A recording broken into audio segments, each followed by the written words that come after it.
you've just learned from Armin how to create that really nice, really moving, really twisting and moving banner ads. And it can win you an agency award if you may. But the question is, how do you deliver these ads in the most effective way possible? So the next thing that you need to think about is, how often do you want your users to see your ad, which is also called ad frequency? Or where do you want to show your ads, which is also called ad placement? Sometimes I think that advertising is actually like a guy trying to win a girl's attention. So you start with sending an SMS. I want to catch her attention a little bit. And she actually thinks you're cute and you're nice, and you think that you actually got a chance with this guy, right? But then this guy starts showing up at your office. He starts showing up at home. He prays with you at church. He hangs out at New Asia Bar. He follows you on Twitter. He writes on your wall every day. Suddenly, he's just everywhere, even in your nightmares. So the girl, of course, is absolutely disgusted with you because you're just everywhere, and she's just so sick of your face. And I think that ad impressions can be like that too. If you're just everywhere, people will just tune out to your ads. They just get sick of you. And probably this guy is spending some time right now in rehab for being a stalker.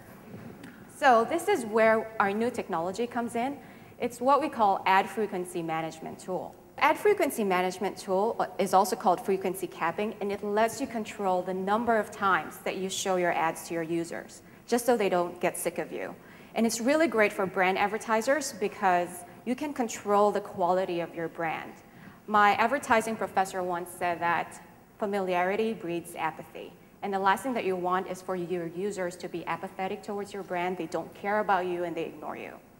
It's also great for direct response advertisers because this frequency capping actually counts the number of times we show your ads to unique users. So you can save on impressions. You can limit the impressions that your users see your ads so that you can shift those impressions to new users who have never seen your ads before. So let's take this eBay ad, for example. So this user is browsing the internet, and she sees something, an ad from eBay that tells her to find something for her sweetheart. And like, sure, I love my husband. I'm going to get him something from eBay that costs $1. So she clicks on the ad, buys something, and then 2 hours later, she sees another ad from eBay. Now, eBay is smart because they understand that overexposure can really lead to apathy. So they put a cap on it and say that we're going to call it a day for this user and say we're going to stop showing her ads. So it's not very complicated to do this. If you have an AdWords account, all you have to do is go into your campaign settings and then scroll down a little bit, and you will find under Advanced Settings, Frequency Capping. So frequency capping is really awesome because it lets you control the number of impressions either per day, per week, or per month. So if you only want your ads to be shown 5 times a day, which is a bit too much in my opinion, then you can just control it here.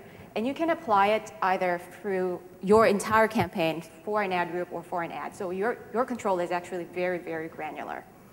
And the cool thing is, and this is something special for you, we're going to release a performance by frequency report at the end of this year.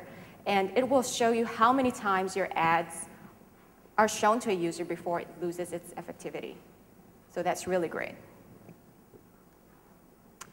So the next thing that we're going to talk about, and this is a little trick that I'm going to show you, is how to get VIP seats on the Google Display Network. And this VIP seat is actually called above the fold targeting. So if you're a user, or if you're an advertiser who's concerned about prestige, of course you don't want to appear below the fold. And below the fold is anything that requires the user to scroll down. And if you're an advertiser who's also concerned about CPM, or cost per 1,000 impressions, you don't want to pay for an impression of an ad that the user actually didn't see. So publishers actually offer different ad slots.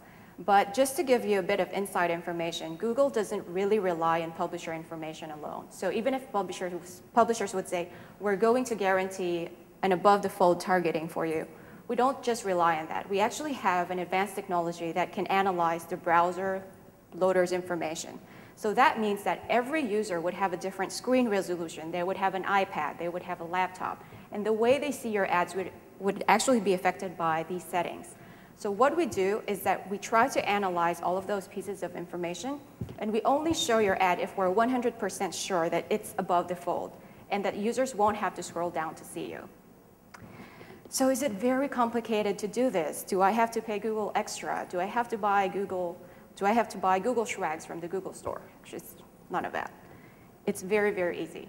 So all you have to do is get into your AdWords account again, and you just have to get into that Networks tab, which you can talk to your account managers later on.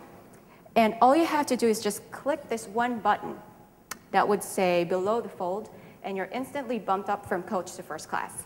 So this means that we're not going to show your ad if it's below the fold. Okay, so I guess these are just two of the main features that we have for the Google Display Network, and I really hope that you take advantage of it because it can really maximize your ad delivery. It gives you instant visibility.